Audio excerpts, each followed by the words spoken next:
Kita masih di kawasan rumah perubahan dan saya akan ajak Anda semua peserta Indonesia X, peserta khusus untuk melihat bagaimana kami melatih anak-anak, dan ini kawasan untuk melatih anak-anak membuat tempe, ya, local wisdom, kekayaan lokal kita.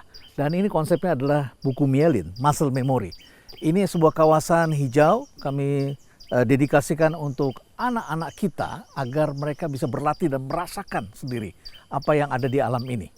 Ada suara burung dan di sini ada kerbau, ada anak kerbau, dan biasanya anak-anak senang sekali dengan anak kerbau ini. Anda lihat, coba lihat ini, kerbau ini sedang datang mendekati kita. Ini anak kerbau, dan banyak yang orang tua yang datang ke sini juga tidak tahu apa bedanya sapi dengan kerbau.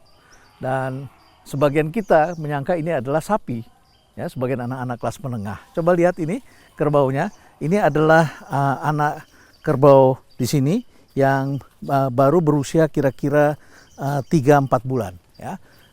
Dia sedang mencari makanan, ya, masuk ke dalam, kira-kira seperti itu. Nah, ini adalah anak kerbau.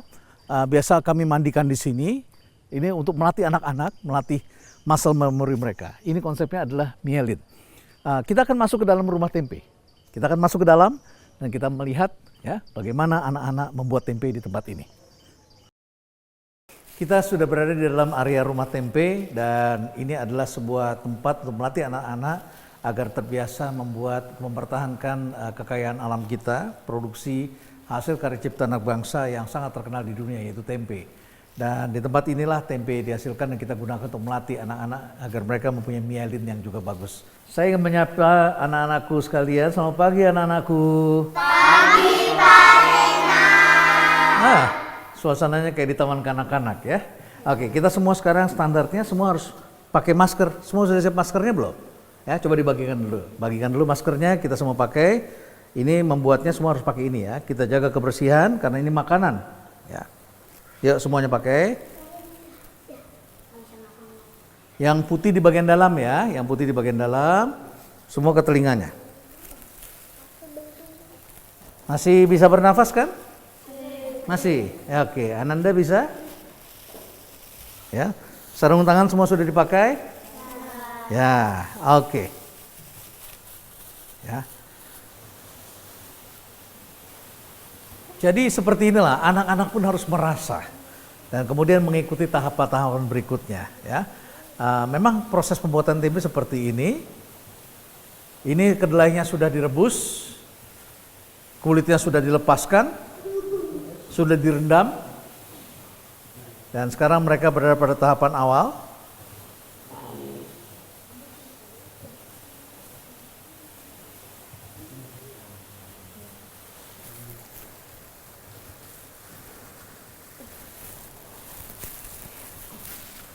Di rumah tempe ini kita biasa melakukan aktivitas bersama dengan anak-anak dari berbagai sekolah, dari perorangan atau bersama dengan orang tuanya, berlatih di sini mengenal cara membuat tempe. Dan tempe ini kita jadikan alat juga untuk melatih mielin atau muscle memory anak-anak agar mereka tidak menjadi passengers. Silakan dilanjutkan, Mas Yudo. Anak-anak adalah sumber kebahagiaan, dan kalau mereka dilatih dengan baik, mereka akan memiliki perasaan yang peka tapi baik, ya. Hewan-hewan seperti ini adalah hewan-hewan yang melatih manusia untuk memiliki perasaan, rasa tanggung jawab. Mereka tidak hanya memberikan kita pangan, tapi mereka juga bisa bekerja buat kita. Tetapi yang lebih penting lagi, walaupun mereka adalah pangan, mereka juga adalah hewan yang punya perasaan. Dan manusia baiknya memang linkage, memiliki keterkaitan, keterikatan dengan alamnya. Saya sering bicara dengan banyak orang-orang di sekitar sini. Ini tidak jauh dari Jakarta letaknya, di rumah perubahan ini. Masyarakat di sekitar sini memberitahu pada saya bahwa hewan-hewan seperti ini harus disapa dan diajak bicara. Kita tadi dilihat anak-anak bermain, dan dia bisa saja mengamuk tentunya kalau disakiti. Tapi kalau dielus, sekitar tanduknya, kepalanya dielus, dikasih air, dia bisa menjadi seperti jinak seperti itu. Demikianlah manusia. Dalam pergaulan sehari-hari kita juga bertemu dengan orang-orang yang tidak bisa diatur, orang-orang yang menyusahkan kita, tapi kita mempunyai perasaan, dan pertalian perasaan ini menjadi sangat penting sekali. Oleh karena itu, maka sejak kecil anak-anak memang harusnya dilatih dengan hewan-hewan seperti ini, sehingga dia tidak hanya meraba, tapi juga merasakan ada pertalian. Sama juga dengan tanaman-tanaman di sekitar sini. tanaman-tanaman ini juga disapa. Saya dengan anak-anak ini anak-anak di sekitar sini, anak-anak kampung yang menjadi komunitas habitat kami hidup. Dan saya tidak pernah merasa bosan tinggal di tengah kampung karena ini sumber kebahagiaan. Dan pagi hari kalau kami bertemu mereka, orang tuanya selalu bertanya, mau kemana? Mereka tidak bertanya apa kabar, tapi mau kemana? Rasa ingin tahu yang cukup besar, tapi anak-anak ini juga sering kemudian kita ajak jalan untuk melihat bandara, melihat pesawat terbang, melihat puncak dan lain sebagainya. Sehingga mereka juga bisa merasakan alam ini. Ketika pembangunan properti dan sebagainya begitu menekan, tempat bermain anak-anak semakin kurang. Dan ini bukan hanya merugikan kita sebagai bangsa, tapi Anda pun yang tinggal di daerah perumahan yang elit, yang steril, itu juga kehilangan kesempatan untuk melatih anak-anak dengan alam, melatih merasa. Dan anak-anak kampung juga kehilangan karena tidak ada lagi tempat sebesar ini yang mereka merasa tidak terhimpit. Kemewahan seperti ini kami hadirkan agar anak-anak bisa melatih self-driving mereka. Dan tentu kita waspada juga sebagai sebuah bangsa, di mana bangsa kita sekarang ini mentalnya dapat kita katakan banyak orang yang mentalnya lembek, memilih untuk tidak melangkah. Dan setelah pun melangkah, kalau ada orang lain melangkah, mereka marah. Mereka hanya menjegal orang lain. Kalau melihat peraturan kita ini tumbang tindih satu sama lain. Ada peraturan yang membolehkan, ada peraturan yang melarang. Dan lebih banyak orang yang lebih senang melarang. Dan akhirnya kita tidak bergerak menjadi rigid. Tapi begitu ada orang yang melakukannya, karena pasalnya berbeda, ketika dia melakukan, dia adalah tipe orang yang memiliki self-driving. Kekuatan untuk bergerak dan melakukan sesuatu. Tapi ketika dia melakukannya, dia diperangkap dengan peraturan yang lain. Dia mengatakan tidak boleh itu.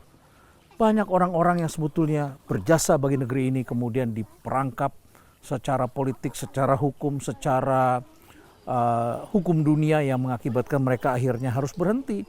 Dan sayang sekali kalau orang seperti ini dihambat dan akhirnya negeri kita kehilangan stok, kehilangan